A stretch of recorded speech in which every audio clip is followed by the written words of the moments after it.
बच्चों हैप्पी दिवाली आप सभी को। और आज आपका स्वागत है विचार इन्फिनिटी एंडलेस लर्निंग में। तो आज हम पढ़ेंगे प्रॉफिट एंड लॉस। तो चलो बच्चों शुरू करते हैं।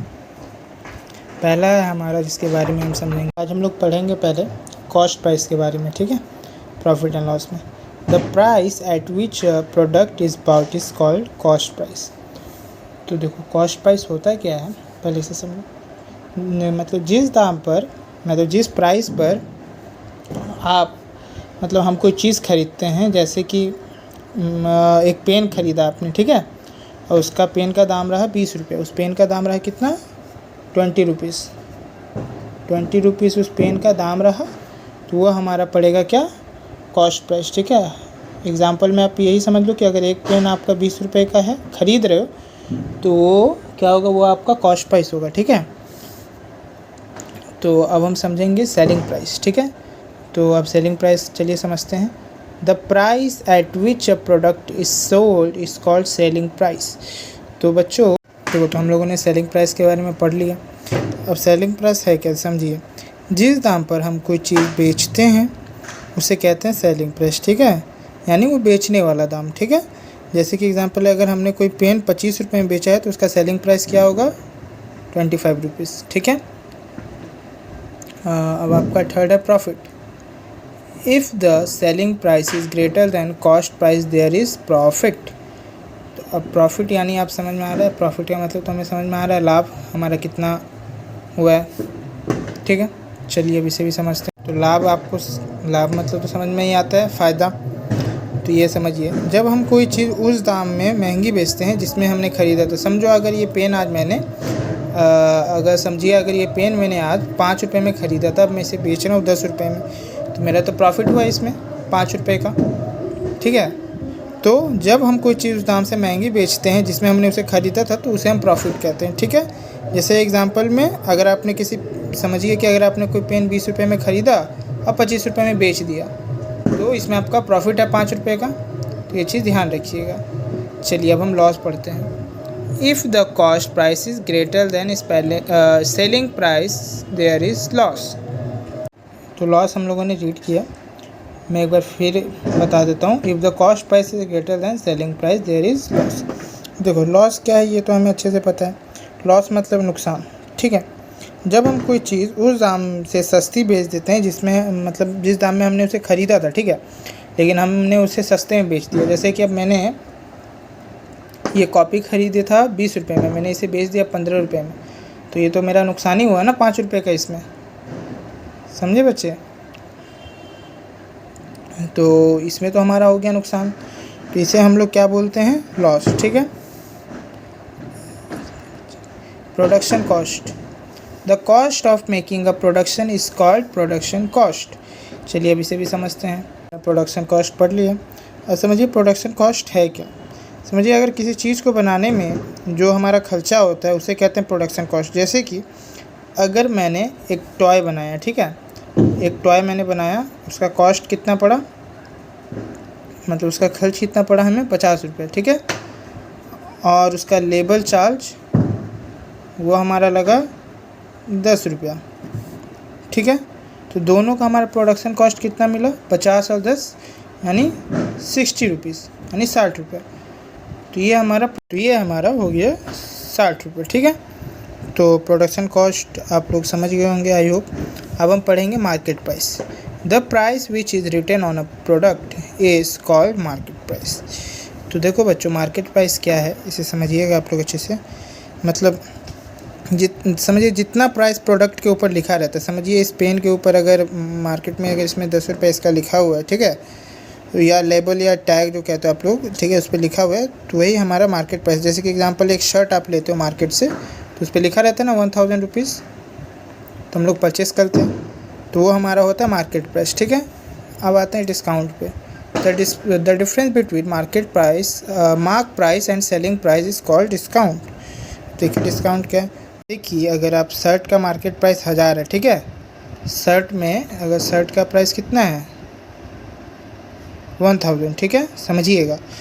और अगर दुकानदार आपको 800 में दे दे रहा है, जो शॉप का ऑनर है वो आपको कितने में दे दे रहा है, 800 रुपीज़ में, तो आपका उसका डिफरेंस मतलब 1000 माइनस 800 हुआ, तो आपका डिफरेंस कितना का हो रहा है, 200 रुपये का आपको, यानी 200 का आपको डिस्काउंट मिल रहा है। ठीक है, तो चलिए अब हम इसका कुछ इंपॉर्टेंट फार्मूला जानेंगे जो कि लर्न होना बहुत ही ज़्यादा ज़रूरी है बच्चों।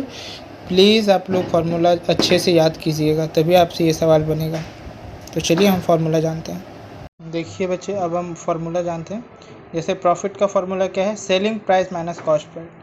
ठीक है, कॉस्ट प्राइस। ठीक है, लॉस का है हमारा cost price minus selling price. ठीक, इसका ये उल्टा है।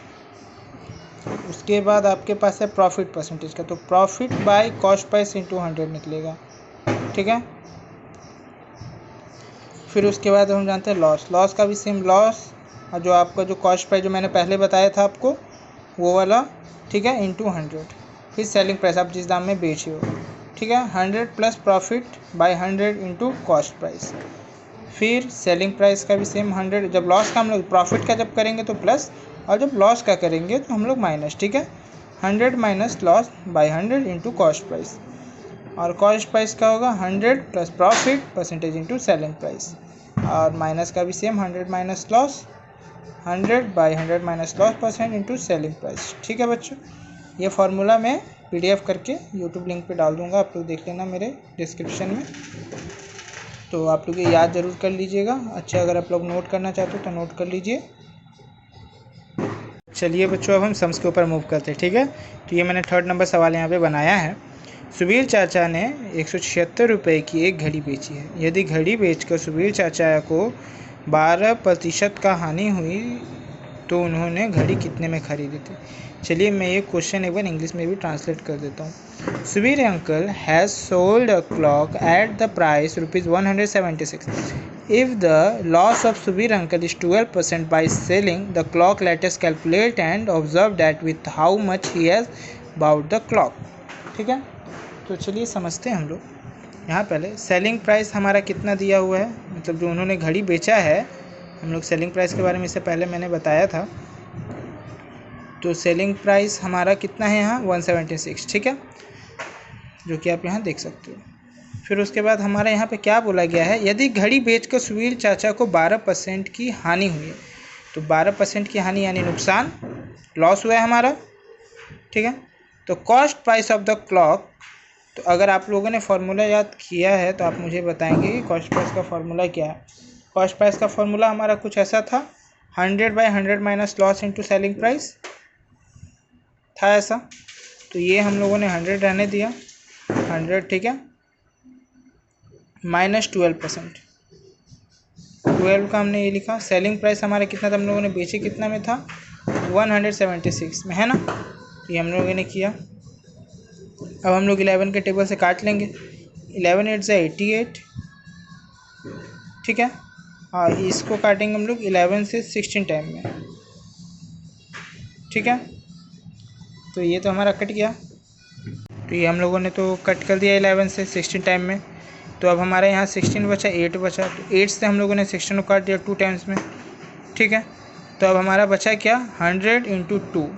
तो 100 इंटू 2 करेंगे तो हम लोग का आ जाएगा 200 रुपीज़। ठीक है, तो हम लोग लिख देंगे Subir uncle bought the clock at ₹200। ठीक है, तो 200 हमारा आंसर होगा। ठीक है, ये ध्यान रखिएगा।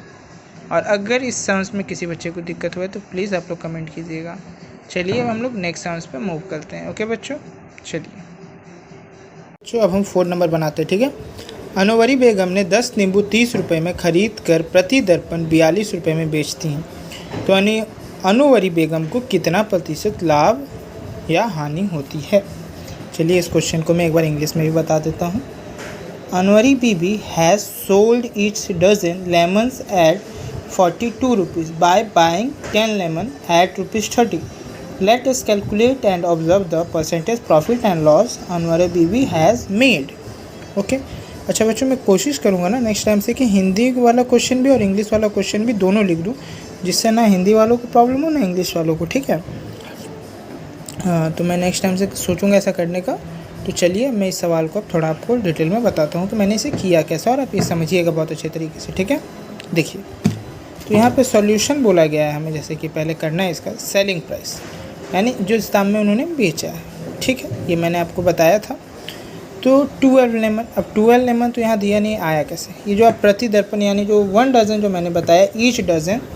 अब 1 दर्जन में कितना होता है आपको पता है? 1 डजन कितना होता है? 1 डजन होता है बाबू 12, ठीक है, ये बात तो आपको पता होगा, ठीक है। तो सेलिंग प्राइस 12 लेमन्स इज़ 42, मतलब ये प्रति दर्पण है ना, यानी 12 लेमन्स ने कितना 42 रुपीज़ में वो बेचती हैं, ठीक है। तो सेलिंग प्राइस तो अब हम 1 लेमन करके निकालेंगे। अगर 12 लेमन्स का 42 है तो 1 लेमन का कितना होगा वो निकालना होगा। तो 1 लेमन का हम लोग निकालेंगे कैसे? 42/12, क्योंकि 12 लेमन्स है और 42 रुपीज़ में है, तो 6 से पहले कट कर देंगे। 6 7 ज़ा 42 और 6 6 ज़ा 12, 6 7 ज़ा 42, 6 2 ज़ा 12, सॉरी मेरे से एक मिस्टेक हो गया, ये 6 2 ज़ा 12, ठीक है, 6 2 ज़ा 12। अब 2 से अगर आप 7 को डिवाइड करोगे तो 3 या 6, 1 आया, पॉइंट दिया हमने, 2 5 ज़ा 10, ठीक है। यहाँ तक तो आपको समझ में आ गया होगा। 3.5 आया हमारा, कैसे? क्लियर है। Cost price of 10 lemon. अब हमें 10, मतलब जो अनवरी बेगम ने ना 10 नींबू 30 रुपये में जो खरीद कर उन्होंने ये किया था, उनका निकालना है हमें। Cost price of 10 lemon of ₹30, ठीक है। तो कॉस्ट प्राइस ऑफ 1 लेमन 30/10 ऐसा होगा, क्योंकि 10 नींबू है और 30 रुपीज़ में उन्होंने ख़रीदा था, तो 30/10 हो गया, कितना? 0 से 0 कट हो गया, आपका 3 बचा, ठीक है। तो 3 रुपीज़। अब आगे का सम्स मैं आपको यहाँ से करना बताता हूँ कैसे करना है। अब आपको बताना है कि आप देखो हमारा यहाँ पे सेलिंग प्राइस में जो हमारा निकला 3.5 यानी 3 रुपये 50 पैसा, ठीक है, और कॉस्ट प्राइस हमारा निकला 3 रुपीज़। तो हमारा हुआ क्या यहाँ पे? प्रॉफिट की लॉस क्या हुआ हमारा यहाँ पे? जैसे कि अगर हम यहाँ पे 3.5 माने, अच्छा सॉरी रेट पेन था ना, प्रॉफिट था हमारा 3.5 माइनस 3, ये हमारा क्या था? सेलिंग प्राइस था। और हमारा कॉस्ट प्राइस कितना निकला था? ये जो हमारा कॉस्ट प्राइस है कितना निकला? 3। अगर इसको हम माइनस करेंगे तो कितना होगा हमारा? तो हम लोगों ने माइनस किया 3.5 माइनस 3, यानी 3 रुपये 50 पैसे में से अगर 3 है तो ऑफकोर्स हमारा प्रॉफिट हुआ है 50 पैसे का, है ना। तो लेकिन अगर इस सम्स में अगर हम देखें तो हमें बोला क्या गया था? तो अनवरी बेगम को कितना प्रतिशत लाभ हो। तो अब आपको प्रॉफिट निकालना है, तो प्रॉफिट परसेंटेज का फॉर्मूला क्या होगा बच्चों?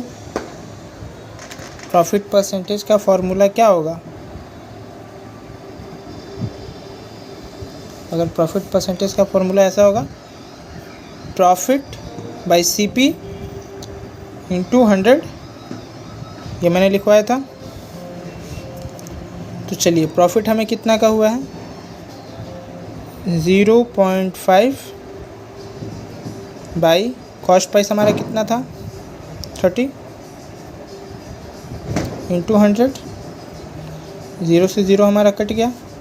अच्छा ये मैंने 0 कैसे 30 कैसे आया? 3 था हमारा दिया हुआ जो हमारा निकला था, ठीक है। और ये पॉइंट हटाने के लिए हमने यहाँ 0 दे दिया, ठीक है। ये पॉइंट हटाया तो ये मैं नीचे 0 आ गया, इंटू 100, 0 से 0 कट हो गया, ठीक है बच्चों। अब क्या बचा? अब तो कुछ बचा नहीं, अब बचा क्या? 5 × 10, ठीक है। तो 5 × 10 हमारा हो गया 50/3, और अगर 50/3 को अगर हम लोग डिवाइड करेंगे तो ये तो हमारा आ जाएगा बाबू मिक्स फ्रैक्शन में आंसर। तो चलिए इसे हम लोग निकाल लेते हैं एक बार।